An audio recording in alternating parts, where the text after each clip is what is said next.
네, 안녕하세요. 반갑습니다. 이승훈 소장입니다. 자, 오늘은 제가 이렇게 부동산에 관련돼서 이런 생각, 저런 생각 해보다가 초고층 아파트의 미래가 어떻게 될지를 한번 생각해 보려고 합니다. 이 초고층 아파트가 여러분 물론 만들어지게 되면 굉장히 좋겠죠. 그런데 최근에 성수 뉴타운, 성수 전략정비구역 1구역, 2구역 이런 쪽에서 초고층 아파트에 대한 조합원에 대한 의견을 물었습니다. 50층으로 지을 건지 70층으로 지을 건지. 근데 1, 2구역 모두 물론 근소한 차이긴 하지만 전부 다 50층을 짓겠다라는 의견이 조금 더 우세했고, 그 전에 반포에 정말 멋들어진 럭셔리 아파트로 만들어질 것 같은 반포 1, 2, 4주구 한강변의 대단지 아파트인데 이것도 35층, 50층 중에서 35층을 선택을 했습니다. 그래서 초고층 아파트가 없겠구나. 앞으로 지어지는 것도 굉장히 드물고 그렇다고 기존에 있는 것도 많지 않기 때문에 저는 이런 생각을 합니다. 높아진 공사비, 그 다음에 길어지는 어떤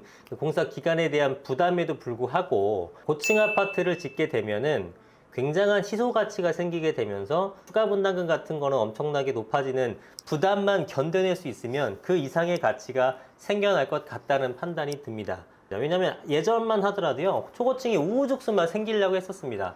그리고 실제로 그렇게 되는 줄 알았어요. 그러면 시소성이 떨어지기 때문에 높아진 공사비를 그 이상의 이익을 창출할 수 있을까 이런 고민이 들었던 때도 있었는데, 지금 이렇게까지 모든 대부분의 이런 구역에서 재개발 재건축 구역에서 초고층 아파트를 짓지 않는다면 초고층 아파트에 로 선택하는 그런 것은 결국은 장기적으로 봤을 때는 굉장히 좋은 선택이 될 수 있다. 그리고 또 하나는 그게 너무나 부담들어서 그럼에도 불구하고 못한다고 하게 되면 기존의 그 초고층 아파트 50층 이상 되는 것들의 아파트 가격은 굉장히 높아질 것으로 보여진다는 겁니다. 몇 개 없죠? 여러분 생각해 보시게 되면 50층 이상으로 지어진 아파트가 별로 없습니다. 그러한 것들은, 이미 지어진 것들은 굉장한 시소 가치가 생길 걸로 보여진다는 거죠. 자, 지도 잠깐 볼게요. 대표적으로 우리가 초고층 건물, 초고층 주택 건물의 시조는 타워팰리스죠. 도곡동에 있는 타워팰리스인데, 이것도 지어진 지 벌써 20년이 넘었습니다. 보시면 2002년식이고요. 그 다음에 66층까지 지어진 모습을 보이고 있고, 그 바로 위쪽에 타워팰리스 2차는 55층이고 2003년식입니다. 3차까지 지었는데 3차는 1년 뒤에 지었나? 2004년식이고 그리고 69층입니다. 제가 2005년도, 6년도경쯤에는 요쪽 이 근방에서 부동산 일을 했었는데요. 그 당시에 이제 파워팰리스를 다 가봤죠. 그래서 진짜 높은 고층에서는 뭐 서울 시내 전체가 다 보입니다. 전망대가 따로 필요 없죠. 아, 사람들이 좋아할 만한 이유가 있구나 라는 생각이 들더라고요. 자, 그럼 타워팰리스는 가격이 얼마나 되는지 보겠습니다. 보통은 이제 큰 평수 위주다 보니, 자, 55평 기준으로 보게 되면 한 35억 5천 정도의 가격을 형성을 하고 있는 모습을 보이고 있는데, 지금은 35억서부터 한 37억 정도, 요 정도 사이로 보여지고요. 2차, 3차로 갈수록 조금 더 높아질 것 같은데요. 58평형의 요거는 40억 정도의 가격을 형성하고 있고, 3차 같은 경우에는 55평에 40억, 역시나 40억 딜 살짝 넘기는 그런 모습을 보이고 있습니다. 근데 이 동네에서 대장 아파트는 타워는 아니고요. 이 동부 센트레빌 아파트 혹은 대치 팰리스 아파트인데 연식은 비슷합니다. 이거 2005년식이니까 큰 차이는 안 나는데, 똑같이 54평 했을 때 아까 저기가 37억에서 40억 정도였잖아요. 여기는 46억 정도의 가격을 보이고 있고, 대치 팰리스 같은 경우는 평형대가 좀 구성 자체는 작습니다. 좀 작은 30평대 위주가 되어 있는데 45평 같은 게 이미 48억까지도 찍었죠. 아무래도 새 거고, 그 유명한 우리나라에서 가장 유명한 대치동 학원가가 이쪽에 있기 때문에 학군 수가 많아서 이런 가격을 형성하고 있다고 보시면 될 것 같습니다.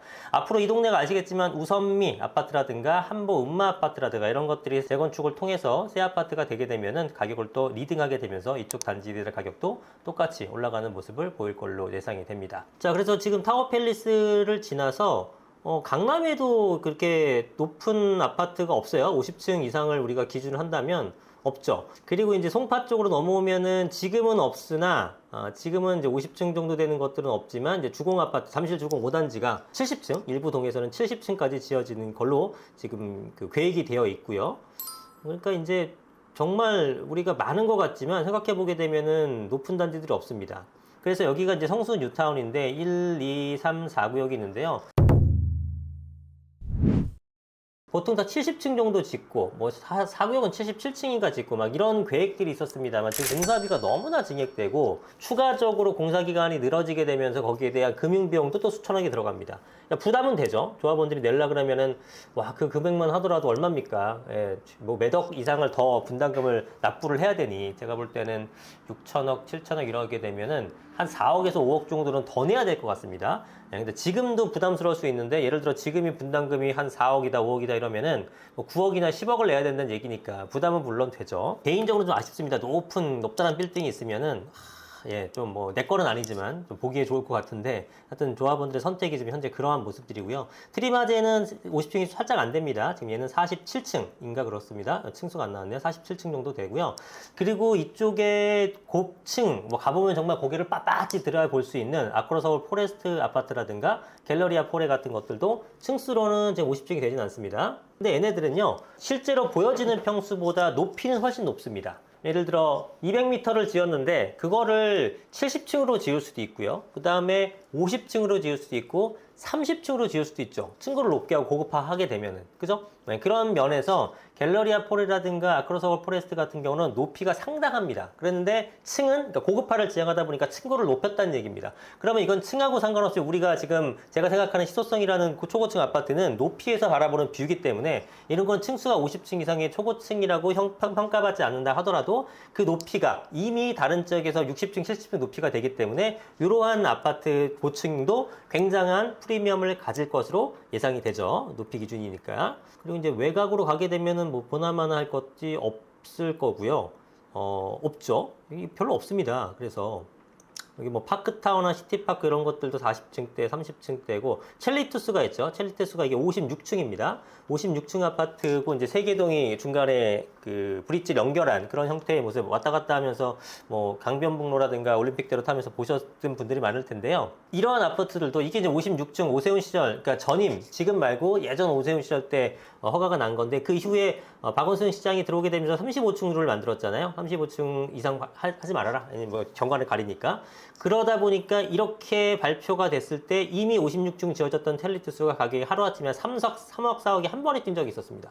똑같은 현상이 생겨나는 거예요. 그런 어떤 프로세스로. 그래서 지금처럼 계속 어떠한 이유든 간에 초고층의 아파트가 지어지지 않는다면 기존의 초고층 아파트들은 높은 아파트들은 가격이 당연히 상승하게 되겠죠. 그리고 이쪽도 없죠. 공덕동에 높은 것들이 좀 있지만 아마 50층짜리는 없는 걸로 알고 있습니다.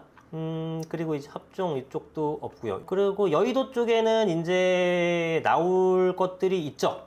지금 공작 아파트는 49층으로 지어졌지만 뭐 시범이나 한양 같은 경우가 56층으로 계획한 걸로 알고 있고요. 그리고 브라이튼 여의도는 이것도 49층으로 지어졌고요. 그러나 이제 여기가 보게 되면은 편집자상 보게 되면 여의도가 상당히 상업지역이 많지 않습니까? 그래서 스카이라인을 맞춘다고 해서 높게 용적률을 상향시켜 줬기 때문에 여기서는 이제 후보군들이 조금 50층 이상의 초고층 후보군들이 좀 나올 것 같습니다. 서울 아파트가 아마 그렇게 지어지지 않을까 생각이 들고 3부나 뭐 한양이나 시범도 이런 것들도 다 이제 그 초고층 아파트의 어떤 후보는 될 수 있겠죠. 그리고 이제 목동에서도 지금 추진하고 있는 것들이 몇 군데가 있는데 여기서도 이제 한두 군데 단지 이상이 50층 이상으로 나올 것도 같고요. 그 정도입니다. 그래서 서울에서도 이제 손꼽는 초고층 아파트들이기 때문에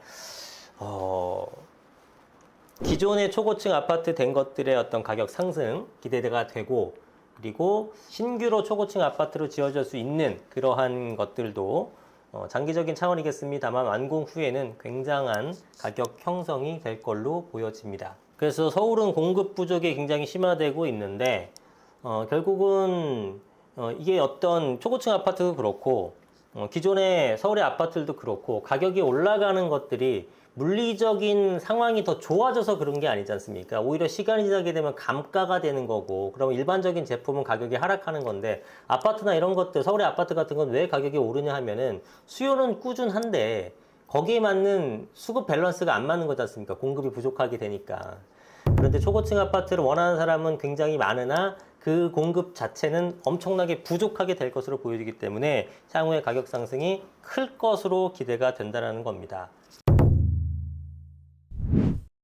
이제 뭐 저는 웬만한 고층 아파트 다 가보긴 했는데 이런 서울 포레스트 같은 거나 갤러리아 포레 같은 거 보게 되면은 이 뷰가 이게 파크 뷰와 리버 뷰가 한 번에 보이지 않습니까? 와, 이런 것들은 진짜 우리가 아무리 고급화를 지향한다고 해도 이거는 얘네들 아니고선 못 갖는 거 아니겠습니까? 그래서 이러한 형태들은 당연히 높은 가격이 형성될 수밖에 없다. 그다음 압구정도 후보군이죠. 압구정도 후보군인데 얘네들은 사실은 뭐 매우 사업성이 좋은 단지가 아니라서 분담금이 상당히 부담스럽습니다. 그러니까 압구정 사람들은 그래도 할 수 있지 않을까요? 그렇기 때문에 이제 고층이 될 거라고 생각하는 분들도 있지만 뭐 반포나 뭐 어디나 지금 다 그 굉장히 소유주들이 부자인 구역에서도 지금 실리를 찾는 그런 모습을 보게 되면서 압구정도 뭐 장담은 할 수 없을 것 같긴 합니다. 어쨌든 완성이 되게 되면 어쨌든 초고층으로 완성하게 됐을 경우에 앞으로의 가격 상승은 크게 기대가 되는 그런 것들입니다. 자, 어쨌든 부럽네요. 초고층 아파트를 갖고 있다는 것은 굉장히 부럽고 우리의 투자도 점점 희소한 가치를 가진 그런 매물들을 구입하는 쪽으로 움직이셔야 됩니다. 양극화가 굉장히 심해지고 있기 때문에. 자, 오늘 영상은 여기까지 하겠습니다. 구독과 좋아요 많이 눌러주시고